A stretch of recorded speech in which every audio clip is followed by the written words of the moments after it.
Bonsoir tout le monde, bienvenue dans cette 4e édition de Pas Content avec Tabibian. Aujourd'hui, on laisse de côté le triptyque politique sanitaire, ça va, vous en avez bouffé. Il y a 4 heures à rattraper et aujourd'hui, on va parler pour changer démocratie. On va parler référendum d'initiative citoyenne. Ah, on a même commencé à dire ce que c'était alors que c'était pas à moi de le faire. Ce soir, on reçoit Clara Egger. Bonsoir. Bonsoir Greg, bonsoir à tous. Est-ce que tu pourrais te présenter? Bah oui, je m'appelle Clara, j'ai 34 ans. Dans ma vie professionnelle, je suis professeure en relations internationales à l'université, une université aux Pays-Bas, et je suis la candidate d'un mouvement citoyen, purement citoyen, à partisan, qui s'appelle Espoir RIC 2022. Okay. Le titre dit tout, je crois.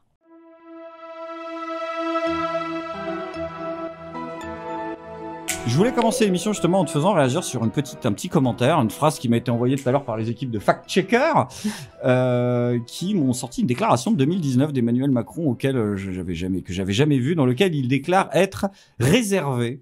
Il déclare ses réserves, le pauvre loulou, quant à la démocratie, comment il dit, à la démocratie directe. Alors la démocratie directe permanente, j'ai dit mes réserves. Je crois dans la force de nos institutions et dans ce que les élus portent de responsabilités qui sont aussi à partager. Je crois aussi dans une république contractuelle où à la fois les élus sur nos territoires comme les partenaires sociaux ont leur part de responsabilité à prendre. C'est du bullshit, mais c'est pas un peu étrange d'avoir un président de la République en exercice qui dit qu'il a des doutes concernant la démocratie directe? Non, c'est pas étrange, parce que la démocratie directe, c'est l'idée que les citoyens contrôlent leurs élus, c'est-à-dire sont au-dessus de leurs élus. Donc c'est pas étonnant qu'un président de la République dise j'ai mes réserves, parce que j'ai mes réserves à ce que les citoyens me contrôlent en permanence. Par contre, ce qui est plus étonnant, c'est qu'en fait, il sait rien sur ce que c'est la démocratie directe. C'est-à-dire son niveau de connaissance est très bas. D'ailleurs, il dit il faudrait renforcer le rôle des corps intermédiaires. Mais quand on a la démocratie directe, quand les citoyens peuvent proposer des lois, eh ben, bien sûr, on va voir des associations, on va voir des corps intermédiaires, des syndicats pour nous aider dans la préparation de la loi. Donc, visiblement, il a aucune connaissance sur le sujet. Il a des réserves parce que, contrairement à un autre membre de la République En Marche qui avait dit au début le RIC, qui pourrait être contre? Édouard Philippe, il a bien compris. J'avais oublié tu l'as bien eu, j'avais oublié le nom. Il a bien compris, lui, ce que ça voulait dire, là. Ouais. Il a bien compris. Il a dit ça, je crois, une semaine après, et oui, compliqué. Mais quand il a regardé ce que c'était. Voilà. Et il s'est dit, oula, non, en fait, c'est pas une si bonne idée. Et là, on a eu toute une propagande. Et alors, dernier. Un politique gaulliste, c'est un politique au chômage. Hein. Donc, il a dû choisir un moment entre les deux, je pense. Ouais, ou en tout cas, un politique qui se fait contrôler par les citoyens, c'est un politique qui se comporte un peu différemment. C'est pas le plan de la République En Marche.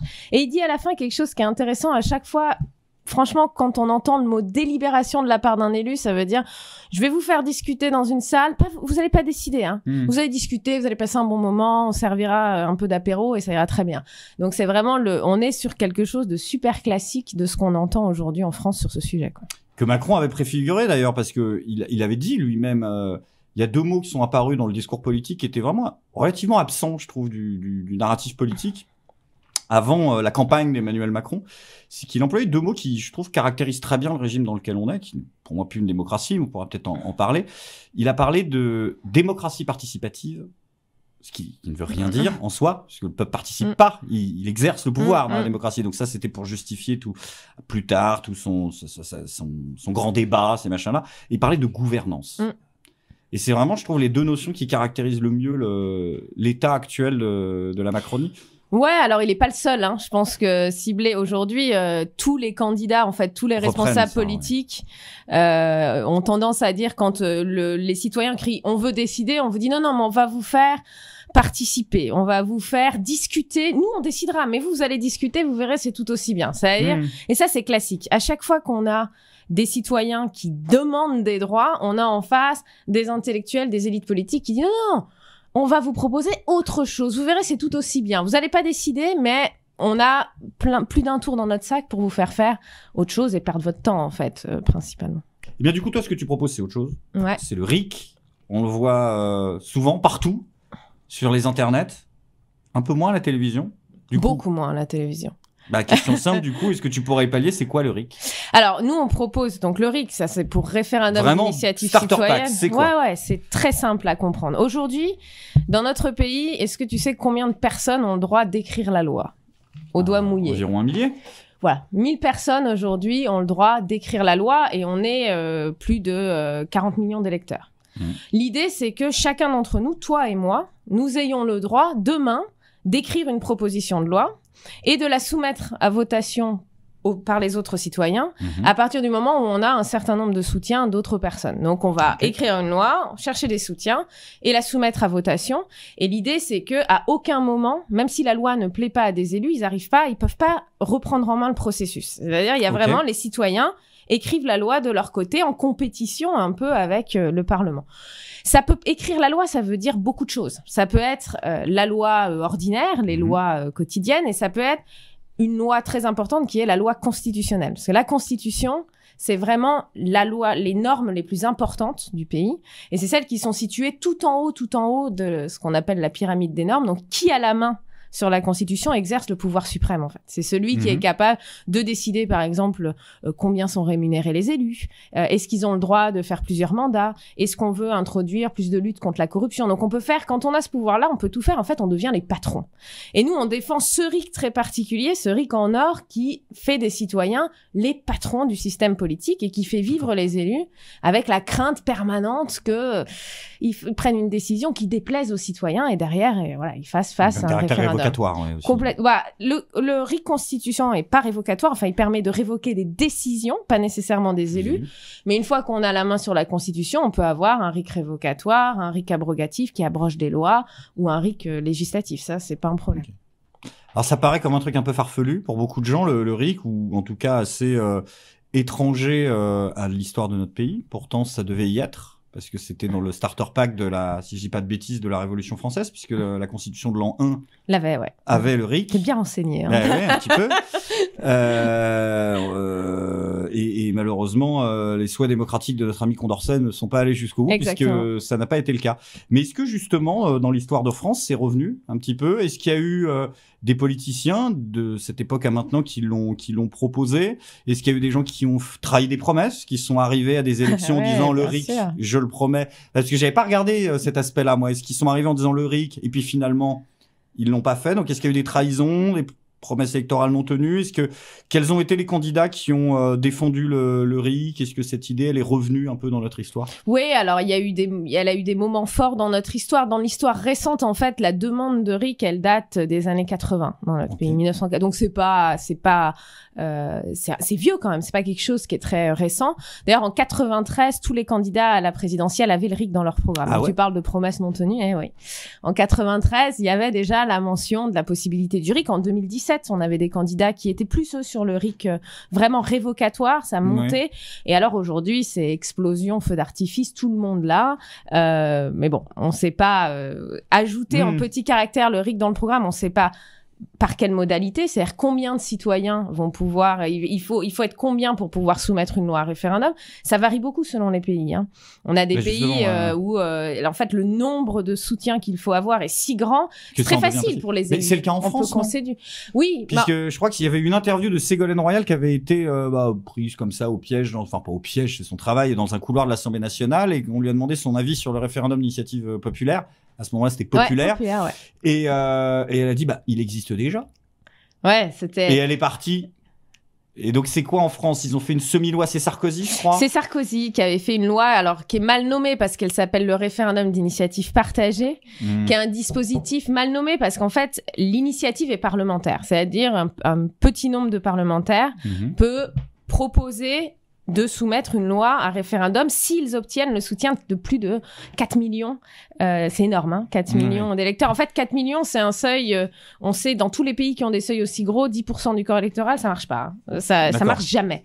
Un des exemples qu'on a eu, c'était sur la privatisation des aéroports de Paris. On a eu des parlementaires qui se sont mobilisés, des citoyens qui ont essayé, je sais pas si vous vous rappelez, dans les rues, on avait ces gens avec les ordinateurs qui nous faisaient signer la pétition contre la privatisation. Oui. On n'est jamais allé aux 4 millions. En plus, c'était une plateforme qui fonctionnait pas, ça marchait pas électroniquement. Donc voilà, on a mais plein c'était de pas moyens. Alexandre Benalla ou je sais pas quoi, ou un mec qui avait codé le site ou je sais pas quoi. Je crois qu'il y avait une histoire comme ça, on vérifiera, il y avait une histoire. Mais justement, tu parles d'autres pays. C'est quoi les pays qui l'utilisent et comment ça marche là-bas? Est-ce que les gens l'utilisent, cet outil? Est-ce qu'il existe depuis longtemps dans d'autres pays? Ouais, il existe depuis... En fait, les modèles les plus anciens, ceux qui l'ont repris, comme tu disais à Condorcet, c'est les Suisses, depuis presque 200 ans, mais la moitié des États aux États-Unis aussi.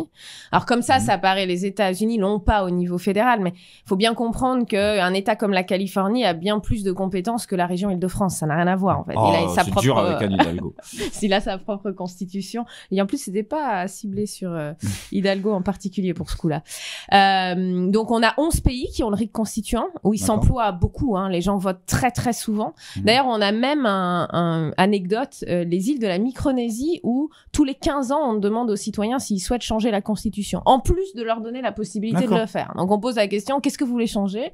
Donc ça existe. Après, si on a d'autres formes de RIC, si on étend à une autre forme de RIC, c'est presque une quarantaine de pays dans le monde, mais comme je le disais, dans la moitié de ces pays, il est écrit, mais il est inaccessible aux citoyens, soit parce que les seuils sont énormes, soit parce qu'il y a des conditions pour que le référendum soit valide, donc il faut qu'il y ait un taux de participation électorale très haut, ou alors il faut qu'il y ait un certain nombre de personnes qui soutiennent la mesure.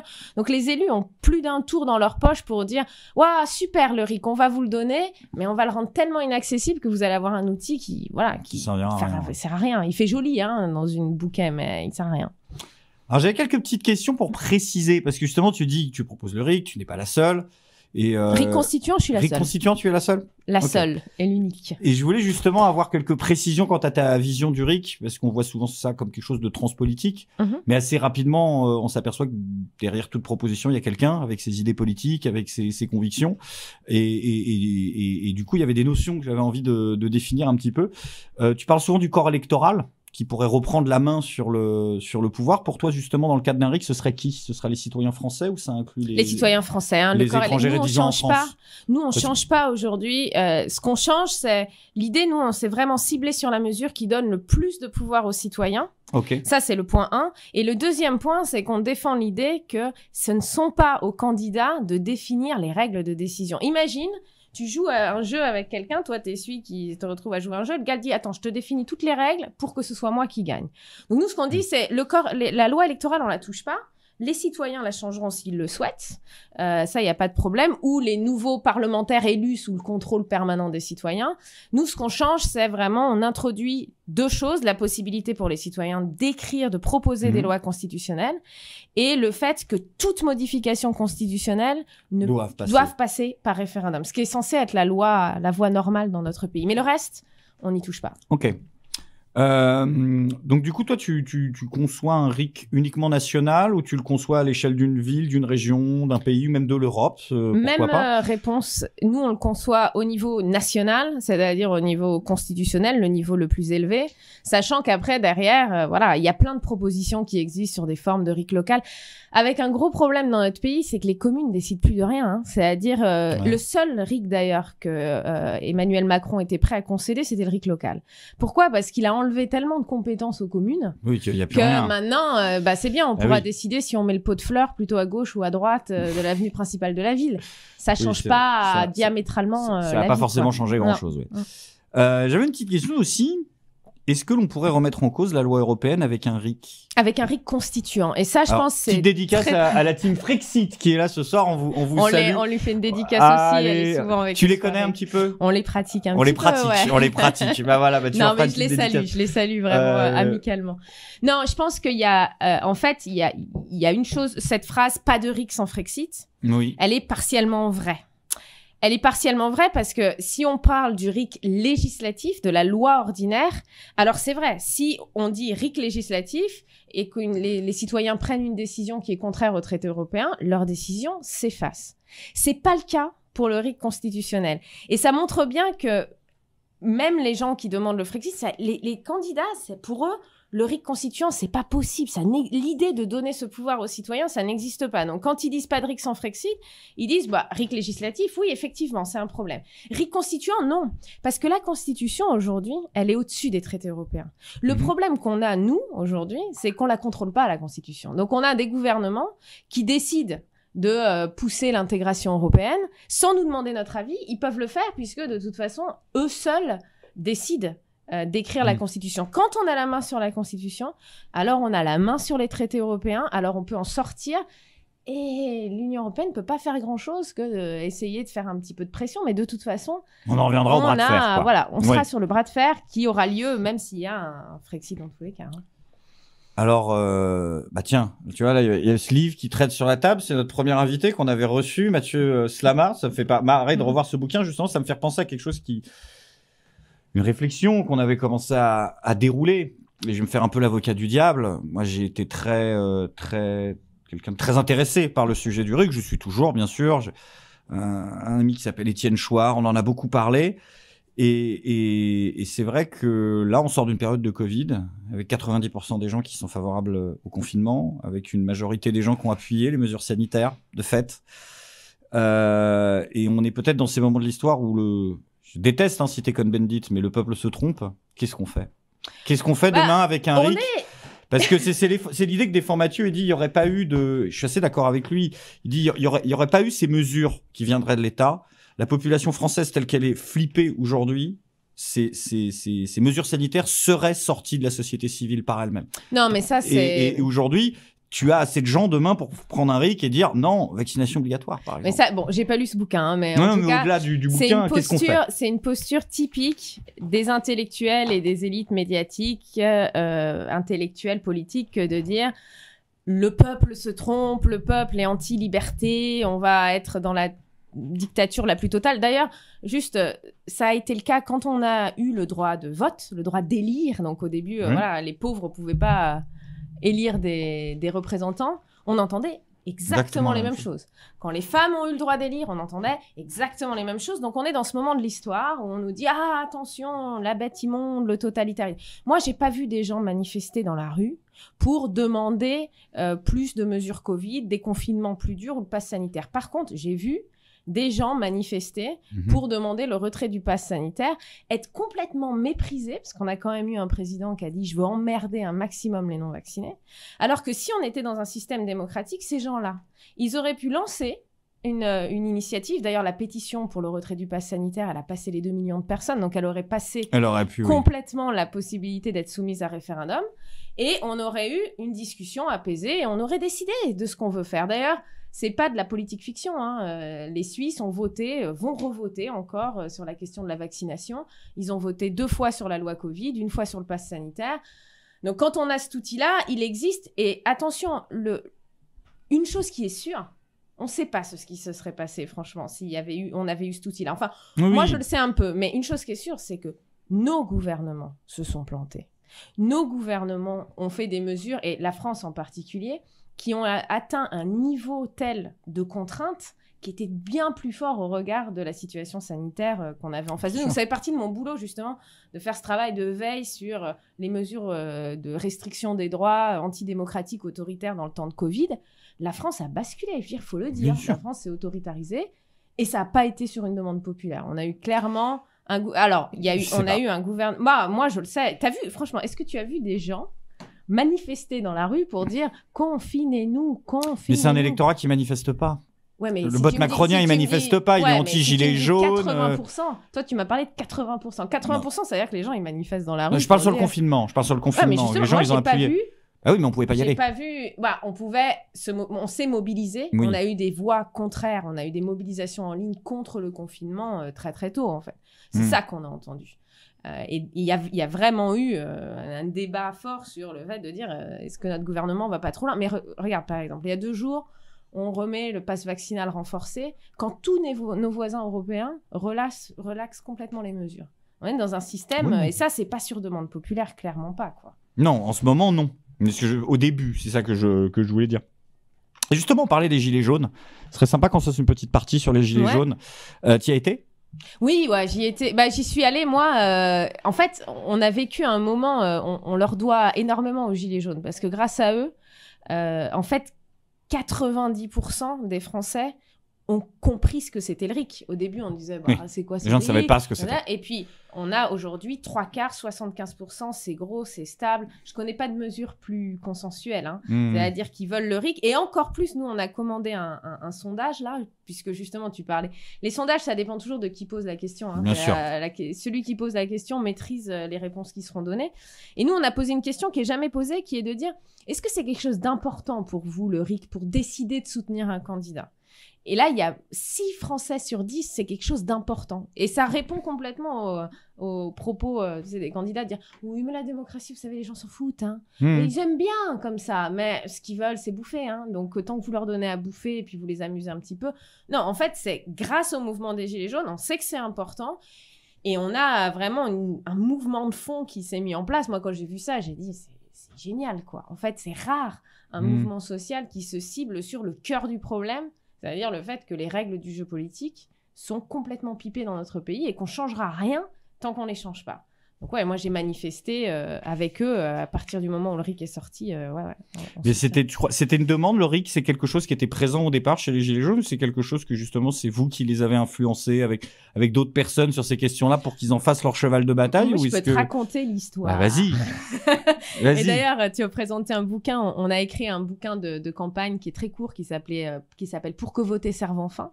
Et on le mettra à la post-prod en insert. Voilà. Et il y a justement un chapitre final qui est rédigé par Raoul Maniberton, qui est là ce soir, qui a fait ce travail de retracer comment le RIC est arrivé dans le mouvement des Gilets jaunes.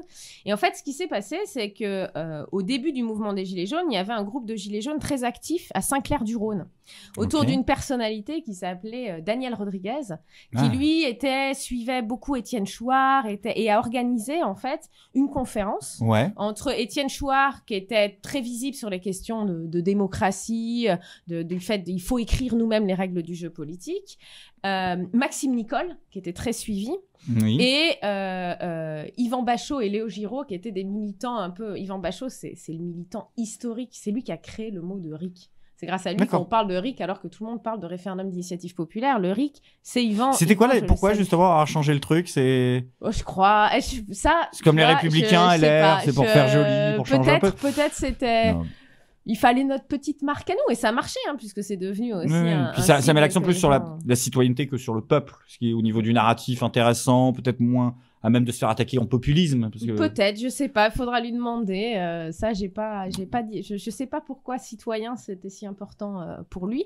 Mais en tout cas, voilà, il y a eu cette conférence et c'est à ce moment-là vraiment que la question du RIC est devenue une revendication qui a mis des mots aussi sur le fait de dire on va pas ressortir à chaque fois dans la rue, à chaque fois qu'il y a une loi qui nous va pas, on va contrôler le système. Comme ça, après, on n'aura pas à chaque fois à aller dans la rue, mais on sera vraiment les patrons, quoi. Mais justement, comment t'expliques un mouvement qui portait comme principale revendication le RIC a pu se faire taxer par toute cette classe politique et médiatique que tu disais tout à l'heure d'être des gens totalitaires? Moi, je peux te Comment c'est possible? C'est de l'idiotie? C'est un contre-feu un peu bricolé à la hâte? C'est de la malhonnêteté intellectuelle? C'est de l'esprit boomer? C'est quoi? Bah, je pense qu'il y a il y a de la propagande, ça c'est clair, un manque de professionnalisme mais flagrant, parce que quand la revendication du RIC est sortie, il y a eu ce moment un peu de stupéfaction. Où Philippe dit « Mais qui pourrait être contre ?» Et puis après, il y a eu ce moment de dire « Merde, ah ouais, c'est ça. » Et là, on a vu les médias, mais s'en donner à cœur joie. Et le média numéro 1, ça a été Le Monde. Et notamment les fameux décodeurs qui ont quand même sorti ce truc génial. On les salue, nos amis du Décodex. Qui ont quand même sorti ce truc génial de dire « Le RIC a été inventé par les fascistes. » Ah bon? Moi, même, est sortie cette idée, c'est une idée d'extrême droite. Ça, c'est la team Hitler était végétarien. Exactement. Je sais plus qui l'avait écrit d'ailleurs D'où il sort ça historiquement? Historiquement, alors ça peut être complètement. Il y a beaucoup aussi de confusion entre le RIC, le référendum, mais c'est vraiment le niveau zéro de la non-compétence. Et je crois que ça montre ça que le RIC, c'est la mesure qui reflète le plus le fossé entre ceux qui n'ont pas de pouvoir, toi et moi, et ceux qui en ont. Parce que c'est vraiment là où on sent les choses se verrouiller. crisper, oui. Et regarde, aujourd'hui, 75% des Français le veulent. Depuis longtemps, on en parle pas. Je te raconte un petit... Alors nous, on essaye, tu sais, d'être présent dans les grands médias parce que ça compte aussi pour certains maires. Qui arrivait, ouais. Tu vois, non, sur les grands, non, c'est difficile. On a un mur très fort. Et là, on a eu une discussion avec une journaliste d'une matinale assez suivie, une matinale nationale, qui nous a dit « Ah, la démocratie... » On peut le dire, on n'est pas à la télé, on a le droit de dire... On n'a pas prévu de traiter ce sujet pour le moment. Ah ouais. Dans la campagne, c'est... Ok, c'est donc un non-sujet. Et dans le même temps, moi, je travaille aux Pays-Bas. J'étais approchée par un journaliste des Pays-Bas qui dit « J'aimerais vous interviewer parce que, gros journal, un des plus gros journaux nationaux, parce que je voudrais parler démocratie directe et présidentielle. » Et moi, je suis tombée de ma chaise, quoi. J'ai dit « Il y a vraiment un problème, en fait. Ouais. Dans notre pays, on a un problème démocratique puisqu'on a 75% des gens qui crient « On veut des droits » et en face des autres qui disent « Non, non !» On va pas en parler parce que si on en parle, ils vont se rendre compte que c'est ça qu'ils veulent, quoi. Et ça montre vraiment qu'on est en bout de système, quoi. Mais du coup, est-ce que le RIC est vraiment faisable tant qu'il n'y aura pas un paysage médiatique et politique aussi puissant et orienté? Parce que c'est la question de l'œuf ou la poule. Ouais, non. Alors nous, il faut faire attention parce qu'il y a quelque chose qui est rentré dans nos têtes, mais qui est de dire, c'est toujours de dire, ouais, la démocratie, c'est bien. Personne ne se dira contre la démocratie, mais il faut faire quelque chose avant. Donc, mais il faut sortir de l'Europe avant. Mais il faut réformer les médias avant. Alors qu'en réalité, ce qu'on observe, c'est qu'à chaque fois que les médias disent qu'il faut voter d'une certaine façon, en fait, les citoyens votent différemment. Tu trouves? Un des grands exemples, c'est 2005, mais j'en ai d'autres. Le Brexit, c'est un autre exemple. 2005, quand il y a eu ce vote sur la Constitution pour l'Europe, tous les médias étaient pour le oui. On fait une campagne, mais vraiment, c'était monodirectionnel. Le oui, le oui, le oui. Tous les débats sur le non ont eu lieu hors sphère médiatique. 97% de l'Assemblée, je crois. C'était vraiment c'était monochrome, quoi. Une seule couleur, on y va, on martèle. Et le résultat a été le non. Brexit, pareil, on l'a oublié, mais tous les médias, tous les politiques étaient pour le maintien dans l'Union européenne. Ouais. Et pourtant, voilà, on a voté. Pourquoi? Parce que on n'est pas... Tu sais, les médias aujourd'hui, ces médias dominant, c'est 12% de taux de confiance. Donc, je peux t'assurer que quand Le Monde titre « Ah, votez comme ça parce que c'est important pour vos droits », tu dis « Oula ». En fait, tu fais plus confiance à l'expert que tu suis sur Internet, au débat que tu vas avoir aussi avec les gens qui te sont proches. Pas tout le monde. Justement, les lecteurs macronistes, non, ils regardent la télé, ils regardent ce qu'on lui dit, ils se méfient d'Internet, parce qu'il a vu que c'était les fake news, parce qu'il a vu... Il y aura toujours il faut faire attention, il y aura toujours sur des gens qui choisissent de suivre les médias, ça c'est clair. Mais c'est leur droit, après tout. Il y a 12% des gens qui ça va bien, pourquoi pas. L'important, c'est juste de prendre en considération que tous les pays qui ont le RIC, ce qu'on observe, c'est que les citoyens, avec le RIC et le RIC seulement, sans réforme des médias, sont plus éduqués, connaissent mieux leur système politique, sont plus capables aussi d'argumenter pourquoi ils ont pris... Décider, en fait, ça rend plus critique. Parce qu'on échange des arguments, tu vas essayer de me convaincre. On pratique la démocratie. Et puis surtout, si on veut une réforme de médias, il vaut mieux la décider par nous-mêmes. Hein. C'est typiquement un des sujets où on a plusieurs... propositions différentes aujourd'hui. Alors, il y en a qui veulent renforcer le service public, il y en a d'autres qui disent non, au contraire, il ne faut pas de subvention publique.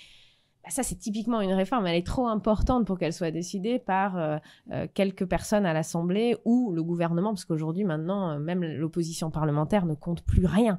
Donc, c'est des sujets sur lesquels il faut qu'on puisse avoir un débat large et choisir la meilleure voie possible.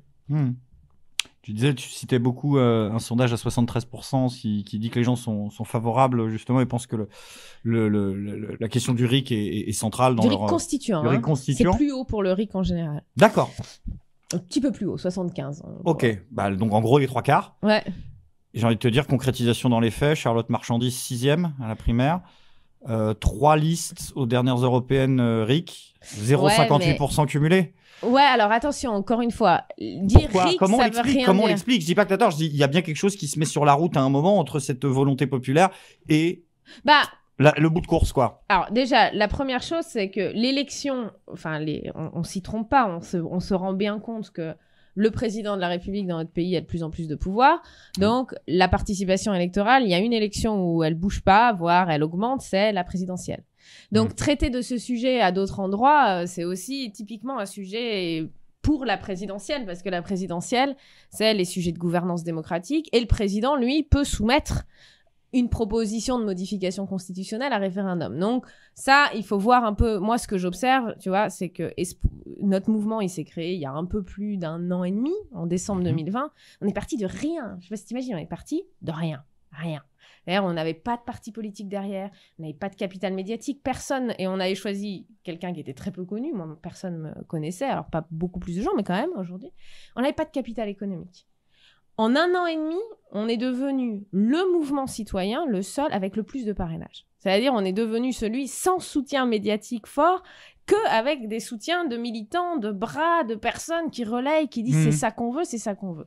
Donc, moi, ce que je vois, c'est juste que ce sujet n'a jamais été mis sur la table par aucun candidat, alors surtout pas le RIC constituant, et que bon, Charlotte Marchandise, elle s'y est convertie aussi un peu tard. Et puis l'électorat de la primaire populaire, enfin, quand tu vois déjà que le tronc commun de la primaire populaire, c'est dire que c'est leur convention sur le renouveau démocratique qui est encore une assemblée. Oui, et allez les voir sur les termes, la façon dont ils parlent, ils traitent vraiment les électeurs comme des gamins, quoi, comme des gens qu'il faut accompagner par la main, leur expliquer comment ça marche. C'est la vision partagée par la quasi-totalité de la classe politique française actuelle, de citoyens français. Ouais. Infantilisé, il peut pas décider pour lui-même. Voilà. On parlait de Tocqueville la dernière fois, c'est ça, ce sont plus des tyrans, ce sont des tuteurs. Ce qui est encore plus dramatique pour la démocratie. Justement, alors, est-ce qu'on vit en démocratie, selon toi ? Bah, la démocratie, moi, j'ai une définition qui est simple et qui permet bien de comparer les systèmes, c'est le nombre de droits politiques qu'un citoyen a. Donc aujourd'hui, dans notre pays, on a des droits politiques. On n'en a pas zéro. Oui. C'est-à-dire, si on compare, par exemple, à l'Arabie Saoudite, on a un droit d'association, d'assemblée plus élevé. On a un droit de manifestation qui s'est réduit, mais plus élevé. Et on a un droit voilà, de se présenter aux élections. C'est difficile. Mais il y a un droit qu'on n'a pas, c'est celui d'écrire la loi directement. Donc, voilà, c'est ce qui explique pourquoi, par exemple, si on compare tous les pays d'Europe, la France, en qualité démocratique, c'est-à-dire vraiment en nombre de droits politiques, en qualité aussi de l'état de droit, on est avant-dernier. Donc, on est en queue de peloton. C'est-à-dire, derrière nous, il y a l'Italie. Pardon aux Italiens qui eux ont le RIC, pourtant. Et qui ont le RIC abrogatif, mais avec beaucoup, beaucoup de limites. Hein. Ils n'ont pas le RIC... D'ailleurs, ça montre bien pourquoi c'est important, le RIC constituant. Ils ont un RIC qui permet d'abroger des lois, ce qui leur a permis, par exemple, d'avoir le divorce. C'est tout con, mais c'est pas RIC. De sortir aussi du nucléaire. Donc, il y a quand même une des grandes décisions qui ont été prises de type par le RIC abrogatif. Mais ils peuvent pas toucher aux traités internationaux. Ils peuvent pas toucher aux questions budgétaires. Ils peuvent pas toucher... Donc, ils ont plein de limites. On leur donne quelque chose qui est limité, mais qui produit quand même des effets. Hein, ça, c'est clair. Et voilà. Donc, nous, on est parmi les... Et pas très bon, et ça se dégrade, quoi. C'est-à-dire, vraiment, faut prendre conscience de ça. Les fondations démocratiques de notre maison sont en train de s'enfoncer. Donc, on peut vous vendre tous les jolis murs qu'on veut. Ça, c'est les autres candidats. Ils disent, alors, on va vous faire des super politiques économiques. On va changer votre vie. On va vous proposer, on va vous donner 100 balles de plus à la fin du mois. Mais la fondation de la baraque s'enfonce. Donc, arrêtez de nous vendre des jolis murs. Si les fondations ne marchent pas, les politiques, la vie ne changera pas.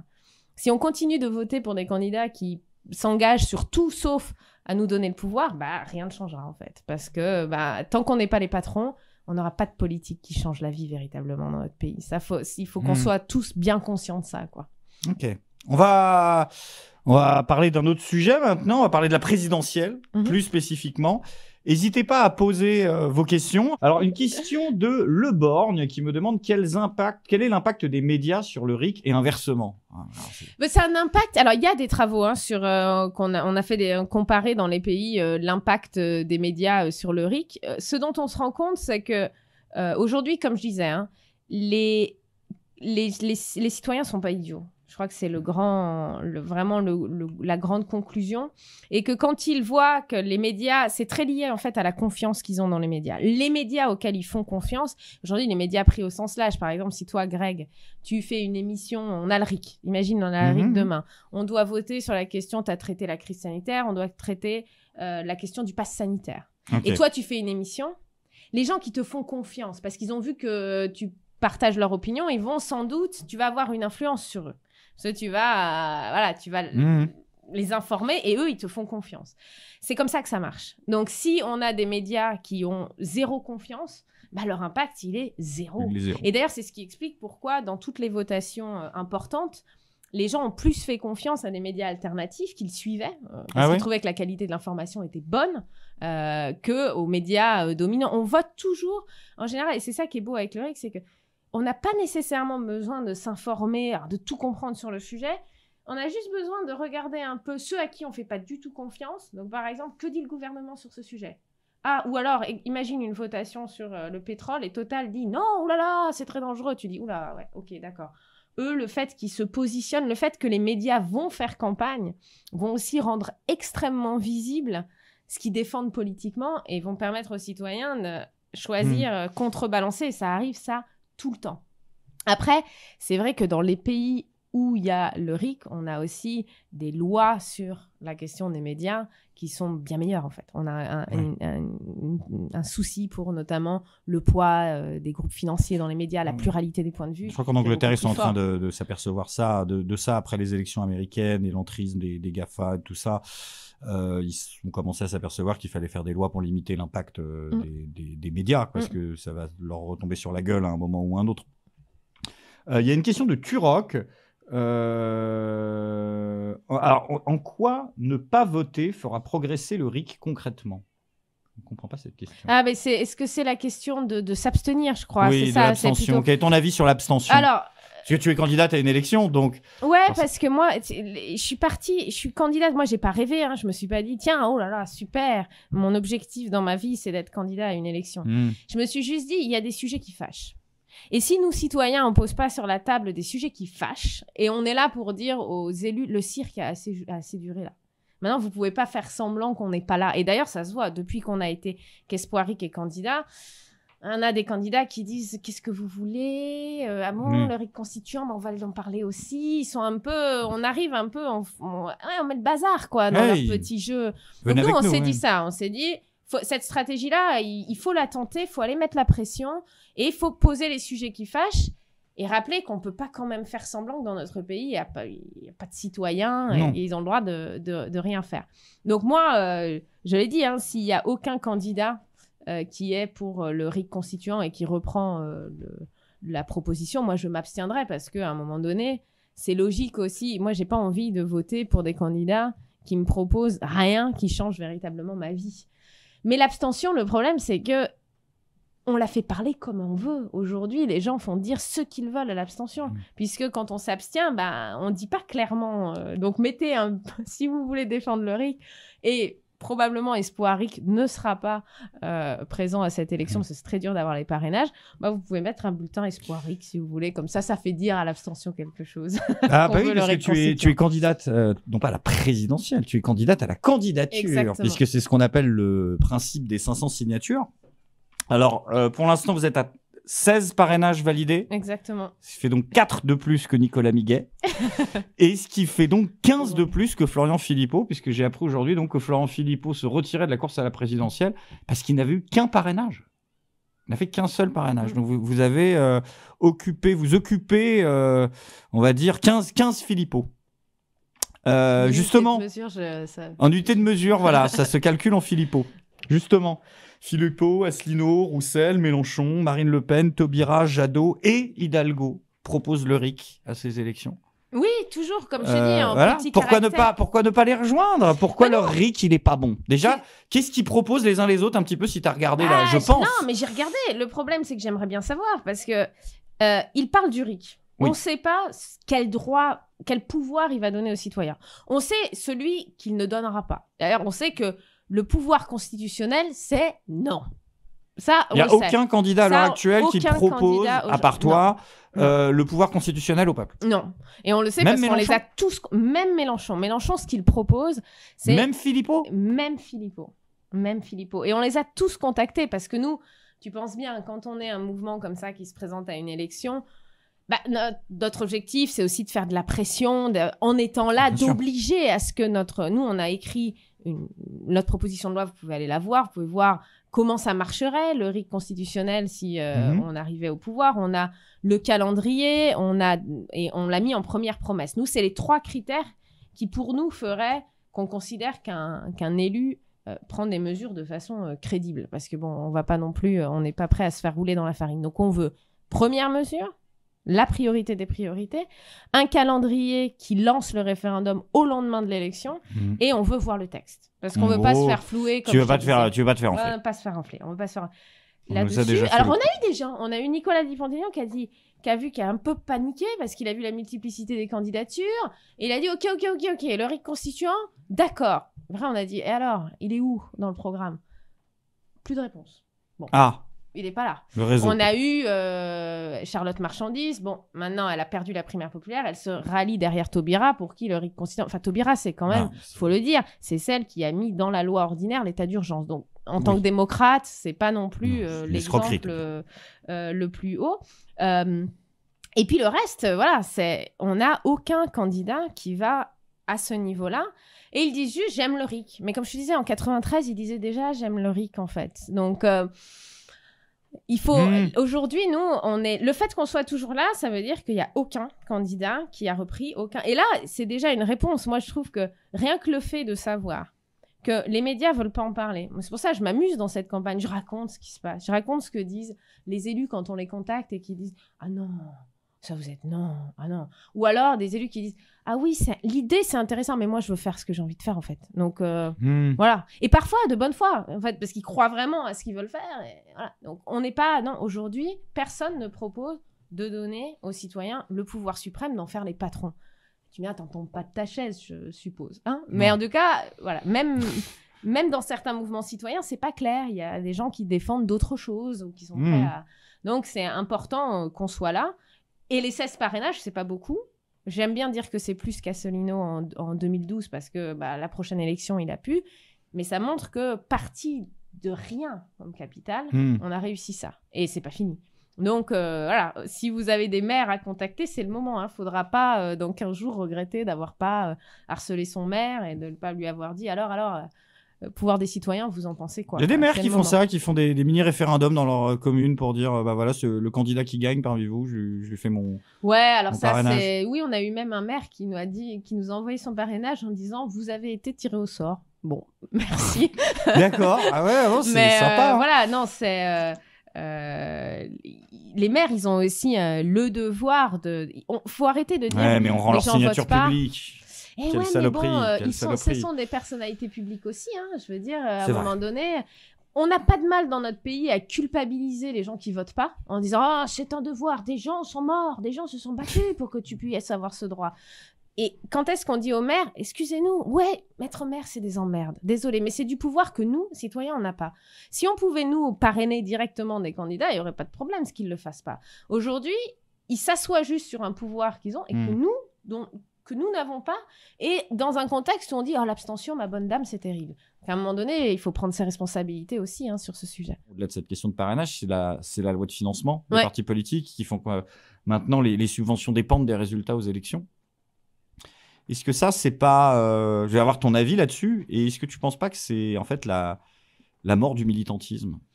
Parce que, quand tu n'as plus besoin que de score aux élections, tu n'as plus besoin de militants. Ouais, tu as besoin de conseillers en communication. C'est la fin du militantisme. C'est la fin du militantisme. On sait très bien que... Oui, mais même, on sait très bien que quand on voit les ploucs de La République En Marche distribuer des tracts dans les mairies, personne ne va les voir. Et qu'en fait, c'est fait pour faire de jolies photos Facebook, Insta, pour les réseaux sociaux, pour montrer on était à tel endroit présent. Ouais, mais tu peux. Mais ça, c'est pas du militantisme, c'est de la communication. Moi, ce que j'ai. Est-ce encore le militant? On parlait de Carl Schmitt la dernière fois. Est-ce qu'elle existe encore? Est-ce qu'elle est encore utile aux politiciens? Cette figure du militant? Alors, non, elle n'est pas utile aux politiciens. Et je pense que c'est bien que tu cibles cette mesure parce que, en fait, ce dont on s'est pas rendu compte, c'est que notre système est devenu très oligarchique et de plus en plus autoritaire avec un pouvoir qui se concentre par petites mesures. Celle-là, ça a été dramatique en fait parce que ça a permis aux partis politiques... Quelle année déjà? C'est les années 90 si ma mémoire est bonne. Mais l'année précise, il faudrait que je te la retrouve.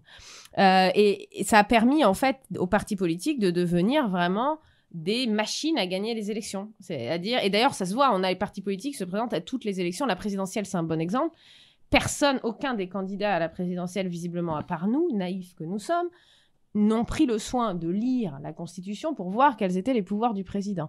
Moi, je pose juste la question, quel citoyen... Tu dirais qu'Asselineau, il l'a lu. Hein. Quel citoyen, avec un programme comme le sien, il a pas vu ce que c'était qu'un arbitre. Parce que sinon, il prendrait pas les mesures qu'il prend. Faire des ennemis ce soir.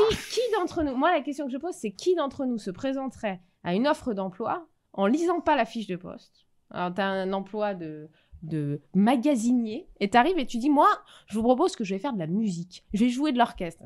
Ton employeur, il dit, pardon, mais tu te fous de moi. Les candidats, ils font ça avec nous. Hein. C'est-à-dire qu'ils nous disent, alors, ah oui, c'est vrai que le président n'a pas de pouvoir. Mais bon, les Français, ils aiment bien rêver, vous comprenez? Ils aiment bien tous les 5 ans, on peut bien leur promettre des trucs que de toute façon, on ne sera pas respecté. Moi, c'est ce que j'entends. Que ceux qui y croient. C'est vraiment ce que j'entends. Donc, il faut faire attention quand tu dis c'est la fin du militantisme. Non, c'est pas vrai. C'est la fin du militantisme partisan, mais tu peux pas dire ça, tu vois, au moment où on sort du mouvement des Gilets jaunes, partisan. où les gens sont actifs. Il y a une demande de décider en politique, il y a des propositions tous azimuts.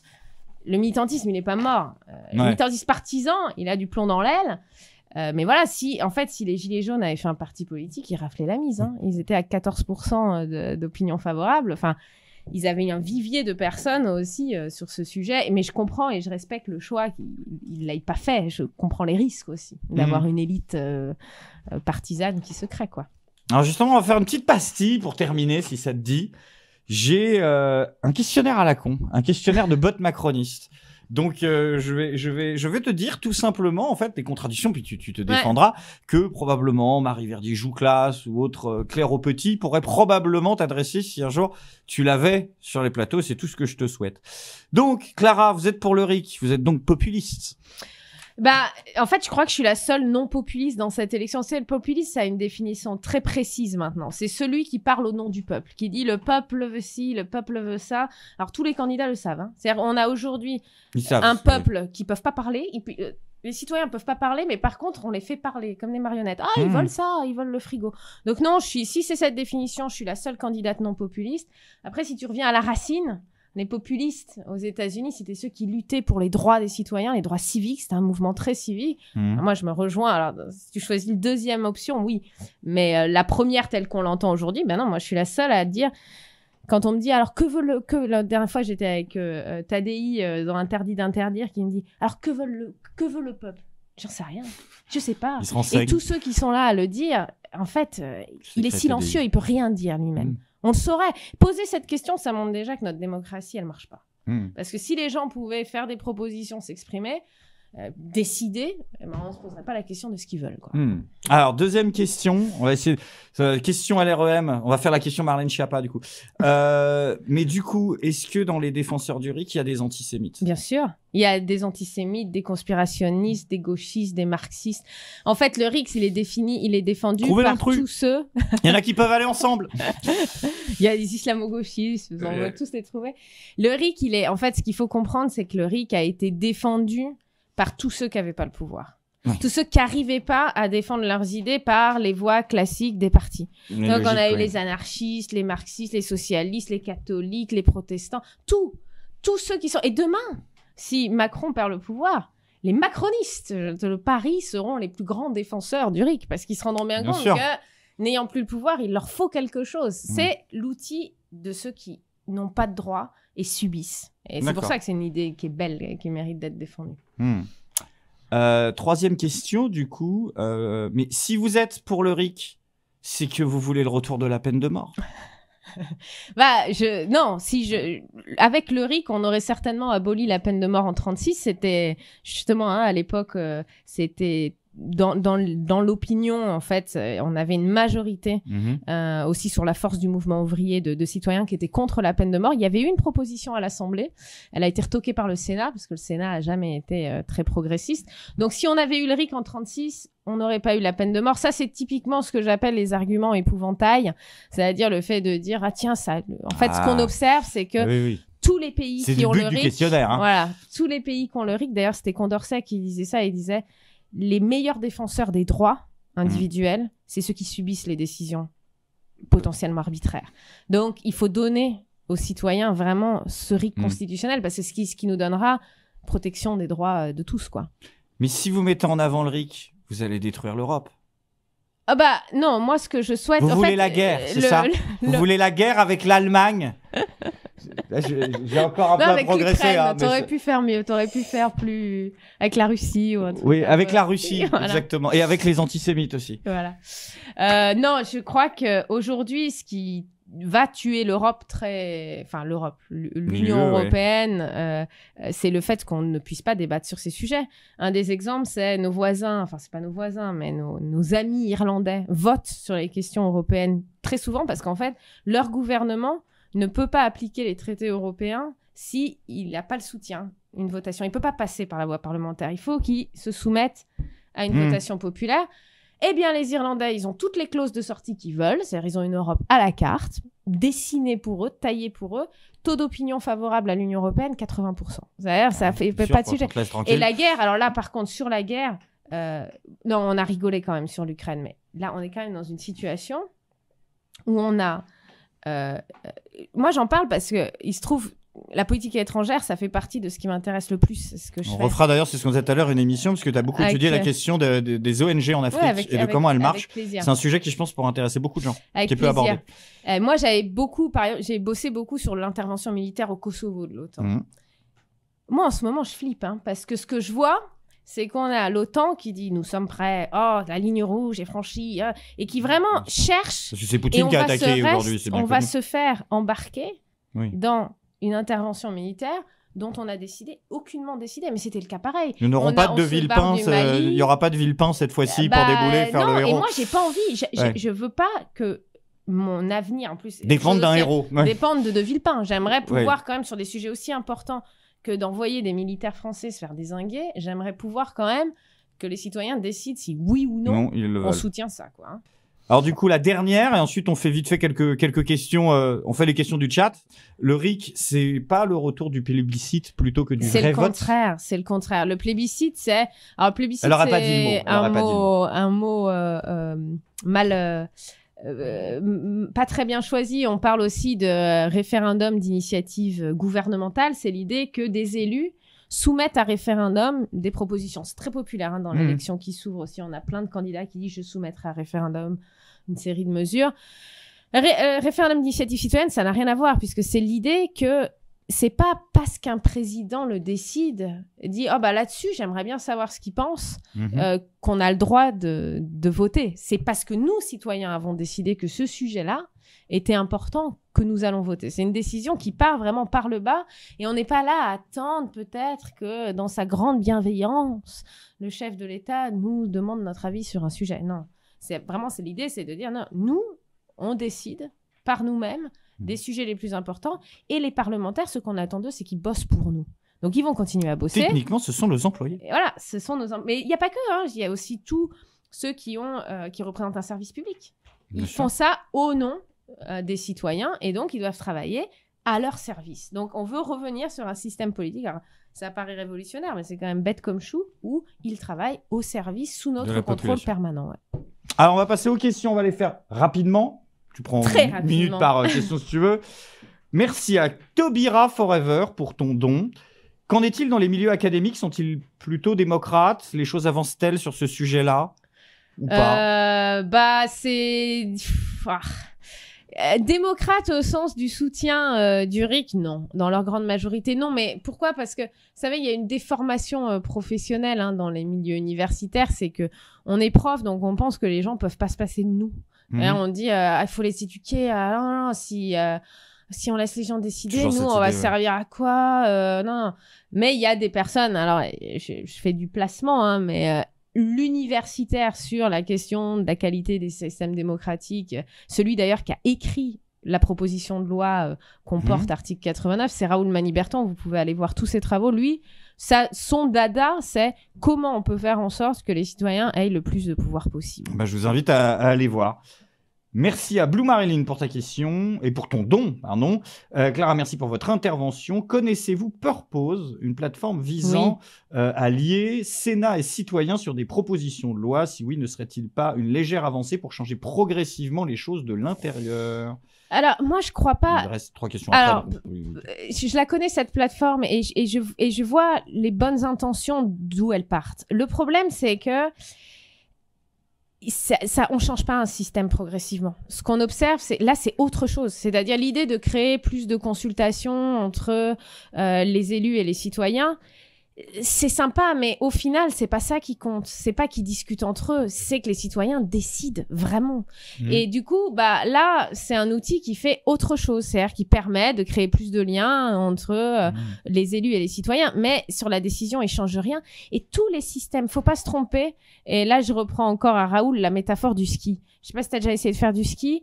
Si tu te crispes et tu dis je vais y aller progressivement, tu skis jamais. Tu te casses la gueule, tu détestes le ski.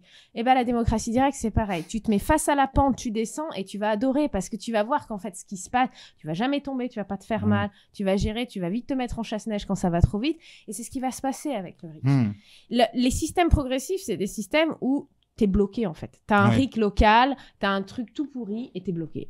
Et t'es bloqué pour vraiment plusieurs années parce que les élus, ils concèdent quand même ça. Alors, ils se disent, ouais, super, tu vois, comme le référendum d'initiative dit partagé, super. Et maintenant, on a ce truc qui marche pas, quoi. Donc, faut pas avoir peur. Faut y aller droit dans la pente et ça va bien se passer. Ok, là, ça fait comme Darmanin.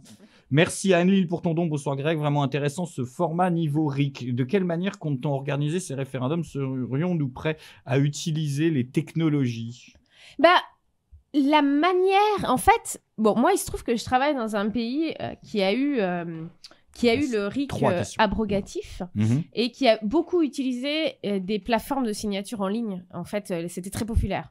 Ce qui compte, c'est qu'il faut que les modalités du RIC, la façon dont les signatures se collectent, les gens aient confiance dans l'outil. Par exemple, on voit la plateforme sur la privatisation de référendum d'initiative dit partagé. Je dis dit partagé parce qu'on le connaît comme ça, mais il n'est pas partagé, une initiative parlementaire. La plateforme a été hyper compliquée, on ne savait pas l'utiliser, elle buguait tout le temps. On peut imaginer d'autres outils, notamment pour amener à un des gros problèmes de notre pays, c'est qu'on a des jeunes qui sont très connectés et des vieux qui ne sont pas connectés, et le vote, il est encore en retard. Donc, on peut imaginer... Ce qui est important, c'est de garder plusieurs supports, c'est-à-dire qu'on puisse avoir des bonnes collectes de signatures papier, voilà, de la main à la main, des signatures électroniques, et que les gens aient confiance, qu'on choisisse le système en lequel on a confiance. Ouais. Ok. Question de King M. Rock, merci pour ton don. Quid de l'Assemblée? Qu'est-ce qu'on fait de l'Assemblée nationale et du Sénat dans ton système si on implémente le RIC constituant? Si on implémente le RIC constituant... Ils font quoi? Ils sont au chômage? Non, on en fait... Ils bossent, en fait. C'est-à-dire que... Voilà, le but, c'est que eux... Vous savez, avoir les représentants, qu'est-ce qu'on attend d'eux? Qui travaillent. On va pas passer notre temps à décider tous, tout le temps de tout. Ce qu'on veut, c'est qu'ils bossent et que nous soyons les juges de la qualité de la décision qui est faite. Je suis désolée, je refais une autre analogie. Quand tu vas manger une pizza, t'attends du pizzaiolo qui te fasse la meilleure pizza possible. Tu lui dis pas comment faire. Après, derrière, c'est toi qui décides si tu reviens ou pas. Avec un système parlementaire, c'est pareil. L'important, c'est qui décide. Qui met l'épée de Damoclès au-dessus de la tête? Est-ce qui décide ou la pizza au-dessus de la tête, si on veut. Mais c'est moins... L'image est moins marquée. Oui, c'est vrai. C'est pas une bonne idée. Mais ce qui est important, c'est vraiment qu'on ait la main, le contrôle sur ce qu'ils font. Et qu'on puisse dire, finalement, est-ce que la mesure, on considère qu'ils ont bien travaillé ou non? C'est ça un système qui fonctionne, en fait, démocratiquement. Il en reste 2. Question de Blue Marilyn. Merci pour ton don, un peu d'espoir Greg. Si le gouvernement redoute le RIC, il craint qu'on les contre malgré leur propagande pour nous infantiliser. Après quelques mesures bateau, il redoute qu'on prenne des mesures pour notre pouvoir, qu'on s'attaque à des problèmes de fond. C'est ce qu'on disait tout à l'heure, il n'y a pas vraiment de questions, donc merci pour ton don. Merci à Brézatou, un habitué, pour ton très généreux don, qui sera probablement la dernière question. Salut Greg. Ah oui, il part complètement en vrai. Tu penses pas que c'est la République qu'il faut foutre en l'air plutôt? Non, mais moi je suis pas sur moi je suis sur des modalités. Vous savez, il y a deux types. Quand on a un système qui marche pas, il y a deux types de conception. Il y a trouver la mesure qui permet d'inverser la tendance et qu'on change le système progressivement et qu'on soit sûr que une fois qu'on a ce pouvoir, même si dans 20 ans, on pourra toujours l'améliorer. Et puis, il y a une autre version qui est ce que j'appelle la version nirvana. C'est l'idée qu'on peut aujourd'hui définir le système politique parfait et qui marchera encore dans 20, 30, 40 ans. C'est la version un peu mélanchonienne, c'est-à-dire l'idée de dire on fait une constituante, on a une super Ah oui, d'accord, on n'est pas sur Kurt Cobain. Okay. Et oui. voilà, on n'est pas, okay. Non, on n'est pas sur Kurt Cobain. Et on a, je vieillis, tu vois, tes références, je les comprends plus. Attends, ça craint. Kurt Cobain. Non, mais je vieillis. Non, mais je vieillis. Oui, voilà. Mais tu l'as, Kurt Cobain. Je vieillis. Et donc, l'idée, c'est, le RIC, c'est l'idée que on améliore un système pas à pas et on a toujours le droit permanent. Ce droit-là, on ne le perdra pas. C'est-à-dire, demain, si on constate quelque chose qui ne fonctionne pas, et ça peut se poser, hein, vraiment, c'est-à-dire qu'aujourd'hui, c'est impossible de prévoir qu'est-ce que demain, on va se rendre peut-être compte qu'il y a, au-delà de la loi, il y a des problèmes dans la loi de financement des partis politiques, au-delà de ce qu'on connaît, que la réforme des médias, on veut la changer. Bah là, on a ce pouvoir-là d'améliorer pas à pas le système, et puis surtout de prendre en main collectivement. Moi, seule, ce serait vraiment... l'idée, il faut sortir de l'idée d'attendre de quelqu'un qui en plus se présente à une élection, qui décide lui des règles du jeu. Parce que c'est pas possible. Un joueur ne peut pas dire je vais vous raconter, alors là je vais vous faire le meilleur système politique possible. Non, ça c'est aux citoyens de le décider en fait. Ça ne peut se faire que si on a le contrôle sur les règles du jeu. Ouais. Est-ce que tu as un mot à dire pour conclure, quelque chose que tu as envie de partager? Attendons qu'on te souhaite bonne chance pour les élections. Non, bonne chance, j'ai besoin ça se fera pas en fait sans toutes celles et ceux qui peuvent contribuer. J'ai envie de dire deux choses. Aujourd'hui, il nous reste 15 jours pour pousser cette question du RIC constituant le plus haut possible. Faudra pas, ce que je disais, faudra pas avoir de regrets dans 15 jours. Donc, faut pas hésiter, faut contacter les maires. Nous, sur notre site internet, on peut retrouver faut interpeller les maires aussi sur les réseaux sociaux. Et les jeunes, quand même, ça compte. Tu me disais, il y a des candidats qui demandent à passer. Ouais, ça compte. Il y a une audience là, vous avez une influence. Donc, si ça vous parle, poussez pour que ce sujet, il soit visible, présent, qu'on en parle et qu'on ait enfin un débat de bonne tenue. Et qu'on parle des vrais combats, quoi, dans cette campagne qui s'ouvre. Donc, regardez notre site, regardez comment contacter les maires, rejoignez-nous, on a besoin, en fait, encore de gens. Et puis, voilà, nous, l'idée, c'est de créer cette lame de fond, ce front démocrate, ces gens qui, je disais aux amis Frexiteurs, le coup de maître qu'ils ont réussi à faire, c'est qu'on a parlé du Frexit. Ils étaient... Et là, maintenant, moi, j'aimerais qu'on dise démocratie, pouvoir citoyen, RIC constituant, partout, tout le temps. Et qu'on interpelle tout le temps les élus là-dessus pour qu'enfin, ce sujet, il passe pas à la trappe à chaque fois de toutes les discussions de campagne, quoi. Donc voilà. Et écoute, merci. Merci d'être venu. Et je te dis à très vite. Merci à toute l'équipe qui était là ce soir. Très jeune équipe.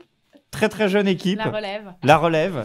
Merci à tous ceux et celles qui étaient là ce soir. Merci à notre invité. Merci à tous ceux qui ont fait des dons. Merci à la France. Merci Cognac Jet. À vous les studios. J'ai marché sur les sables de Paris-Plage. J'ai erré dans les faubourgs et les vernissages.